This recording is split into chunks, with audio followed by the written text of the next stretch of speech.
अस्सलाम वालेकुम, मैं हूं अमजद अजीज़ मलिक और आप देख रहे हैं कसौटी डिजिटल। और आज पेशावर के हवाले से ख़ास खबर ये है कि PDM के सरबराह और अमीर जमीयत उलमा इस्लाम मौलाना फजलुर रहमान ने चाइना विंडो का दौरा किया।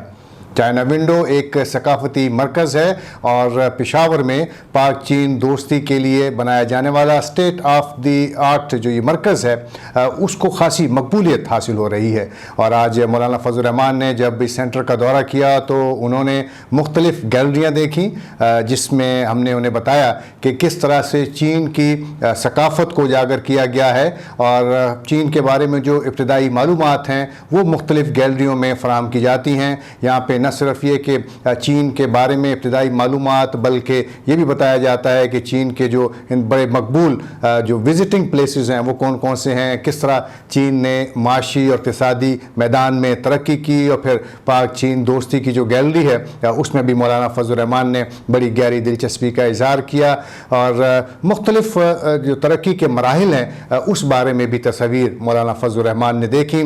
जबकि बुक्स गैलरी और चाइना विंडो की जो तारीख़ है उस पर मबनी एक दस्तावेज़ी फ़िल्म भी तवज्जो का मरकज़ रही। जबकि CPEC के बारे में मौलाना फजलुर रहमान को बताया गया कि ये माजी में 42 अरब डॉलर के मंसूबे थे जो अब बढ़ते हुए 65 अरब डॉलर के हो गए हैं, जिसके साथ साथ उन्होंने न सिर्फ पेशावर और खैबर पख्तूनख्वा के मुख्तलिफ़ मकामात पर जो CPEC के मंसूबे हैं उससे मुताल्लिक़ आगाही हासिल की, बल्कि एक बड़ी खूबसूरत गैलरी देखी जिसमें न सिर्फ ये कि मुख्तलिफ़ सूबों की तस्वीर थी बल्कि स्पोर्ट्स के बारे में जिस तरह से स्पोर्ट्स को सनत का दर्जा देने के बाद चीन ने तरक्की की उस बारे में भी बताया गया। और ख़ास तौर पे मौलाना फजलुर रहमान ने जो फ्रेंडशिप वॉल है उस पर भी दस्तखत किए। इसी तरह मौलाना साहब ने यहाँ पे कायम एक छोटा सा थिएटर भी देखा जिसमें मुख्तलिफ़ दस्तावेज़ी फ़िल्में दिखाई जाती हैं। और उसके बाद उन्होंने न सिर्फ ये कि रोज़नामा कसौटी के दफातर का दौरा किया बल्कि यहाँ पे जो चाइनीज़ लैंग्वेज सिखाई जाती है, चीनी ज़बान सिखाई जाती है, उसकी क्लास का दौरा किया और उसमें बड़ी दिलचस्प गुफ्तगू की। एक जो तालिब इल्म है उसका सवाल था कि मौलाना साहब नौजवानों को क्या पैगाम देंगे, तो मौलाना साहब ने बहुत गहरा पैगाम दिया। यकीनी तौर पे वो नौजवानों के लिए बहुत अहम साबित होगा। उन्होंने अखलाक की बात की कि अखलाक की तरबियत आपकी होनी चाहिए और अखलाक को मद्देनज़र रखना चाहिए। मौलाना फजलुर रहमान को हमने छोटा सा तोहफ़ा भी पेश किया और फिर उसके बाद जो ख़ास बात थी मौलाना फजलुर रहमान ने यहाँ पे आए हुए मीडिया से गुफ्तगू की और बड़ी तफसील के साथ गुफ्तगू की। आइए हम आपको ये गुफ्तगू दिखाते हैं। पाक चाइना विंडो के तरफ से मुझे दावत दी गई। मैं इस इदारे के सरबराह का शुक्रगुज़ार हूँ कि उन्होंने मुझे इस एज़ाज़ से नवाजा। इसमें कोई शक नहीं है कि CPEC ये पाकिस्तान की तरक्की का रास्ता है, ये पाकिस्तान की तरक्की की शाहराह है। और ज़ाहिर है कि सोवियत यूनियन के टूट जाने के बाद आलमी सियासत में जो तग़य्युरात आए सियासी हवाले से भी और इक़्तिसादी हवाले से भी, उसमें चाइना ने पहल की। सन 1995 में जब मैं फॉरेन अफेयर कमेटी का चेयरमैन था तो चाइना ने पूरी फॉरेन कमेटी को बुलाया, दावत दी और चीन के नए इक़्तिसादी विज़न से उन्होंने हमें आगाह किया।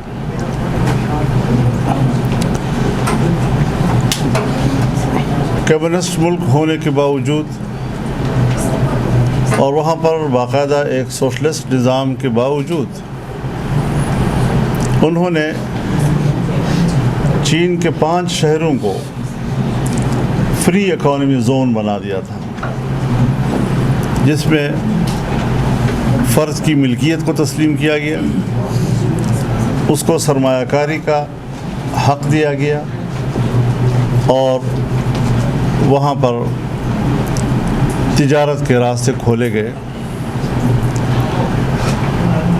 لیکن ان کا جو ویژن تھا وہ اپنی تجارت کو پوری دنیا میں فروغ دینے کا تھا، اور اس کے لیے انہوں نے راستوں کا تعین بھی کر لیا تھا۔ ہم نے ان کی ساری تفصیلی گفتگو سننے کے بعد ٹریڈ وایا پاکستان کا تصور پیش کیا، اور ہماری طرف سے 7 reasons for the trade via Pakistan باقاعدہ ریکارڈ پر تحریری طور پر پیش کیا گیا تھا، اور 1 ہفتہ کی گفتگو مذاکرات کے بعد انہوں نے ہمارے اس نظریے کو قبول کر لیا تھا۔ چین کے ساتھ دوستی پاکستان میں غیر متنازع ہے۔ عوام کی صفوں میں ہم من حیث القوم چین کو اپنا دوست سمجھتے ہیں۔ پیپلز پارٹی کی حکومت تھی، 2008 میں بنی، یا 2013 میں مسلم لیگ نون کی حکومت، دونوں نے اس حوالے سے ایک ہی پالیسی کو تسلسل دیا اور سی پیک پر کام شروع ہوا۔ یہ محض ایک سڑک کا نام نہ تھا، یہ ایک تجارتی شاہراہ تھی جو ایک پیکج تھا، جس میں انڈسٹریل زونز تھے۔ انڈسٹریل زونز کو جس مقدار میں انرجی کی ضرورت تھی، اس حوالے سے انرجی کے سیکٹر میں پیداواری قوت کو بڑھانا، اس حوالے سے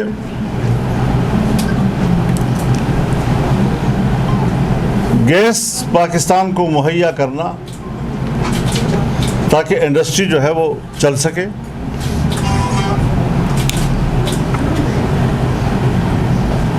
آپٹیکل فائبر کہ جو اس موٹر وے پر ٹریفک کو کنٹرول کرنے اور حادثات کا راستہ روکنے کے لیے ایک مؤثر جدید سائنسی ٹیکنالوجی ہے، وہ پاکستان کو دی۔ ریلوے لائن اس سے وابستہ تھا، لیکن جب دنیا نے دیکھا کہ پاکستان میں تو اس پر اتفاق رائے ہے، تو مغربی دنیا نے امریکہ کی سربراہی میں انڈیا کے بشمول ایک تیسری قوت پیدا کی اور پاکستان کو اس تیسری جنس کے حوالے کر دیا، جس کا ایجنڈا سی پیک کو روکنا تھا، جس کا ایجنڈا پاکستان کے راستے سے اتنے بڑے تجارتی راستے کو روکنا تھا۔ جیسے وہ پاکستان کو ایک کالونی سمجھتے ہیں کہ یہ سرزمین صرف ہمارے مفاد کے لیے استعمال ہوگی، خود اپنی قوم پاکستانی قوم کے مفاد کے لیے بھی استعمال نہیں ہو سکے گی۔ اس حوالے سے ہوائی راستے سے بھی تجارت کے لیے چین نے اپنے پیسے سے گوادر میں ایک بین الاقوامی معیار کا ایئرپورٹ بنانے کا، اور شاید بن بھی چکا ہے، لیکن نقصان یہ ہوا کہ گوادر کی بندرگاہ جو پورے ریجن میں سب سے گہری ترین بندرگاہ ہے، گہرا ترین سمندر، 3.5 سال کے بعد مٹی نے کنارے پہ آتے آتے اس کی سطح کہیں 9 فٹ چھوڑ دی ہے اور کہیں 11 فٹ چھوڑ دی ہے۔ اب اس کو دوبارہ اس مقام پہ لے جانا تاکہ وہ واقعی خطے کے سب سے گہرے سمندر کا کردار ادا کرے اور بڑی بندرگاہ ہو، असर नौ अखराजात करने होंगे। और ज़ाहिर है कि उसके लिए चीन के एतमाद को बहाल करना होगा। चीन ने पाकिस्तान में बेशुमार शोबों में सरमायाकारी की में दिलचस्पी जाहिर की है और उसमें एग्रीकल्चर को प्रायोरिटी दे रहा है, लेकिन उसको एतमाद तो चाहिए कि पैसा तो न डूबे उसका। इसी हुकूमत में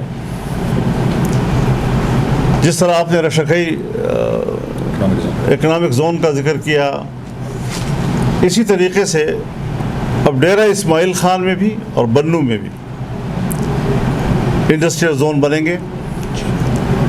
सो हमने एक तजवीज़ दी हुकूमत को कि अगर यहाँ पर इंडस्ट्रियल जोन बनता है तो चूँकि डेरा इस्माइल खान टांक ये दामानी इलाका है और इसमें 12 लाख एकड़ अराजी बैक वक्त नहरी बनने की सलाहियत रखता है, उसके लिए वसाइल मुश्तबे किए जाएँ जो इलाकाई वसाइल है। हम कोई दूर से पानी नहीं मांग रहे उसके लिए, लेकिन यहाँ से भी एक रीजनल कार्गो एयरपोर्ट होना चाहिए,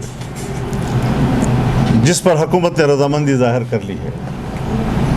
और इस खित्ते से भी वस्ट एशिया और मशरक़ वस्ता तक तिजारत को फ़रोग़ देने के लिए हवाई रास्ते का तयन किया जा रहा है। मैं समझता हूँ कि इस दोस्ती को और मजबूत करना है। एक सिर्फ दोस्ती है जो अब 70 साल के बाद इक़्तिसादी दोस्ती में तब्दील हो गई, और इसके सामने जो भी रुकावट आए उसे मिलियामेट कर देना चाहिए। कौम को चाहिए कि वो इस पहलू पर नज़र रखे।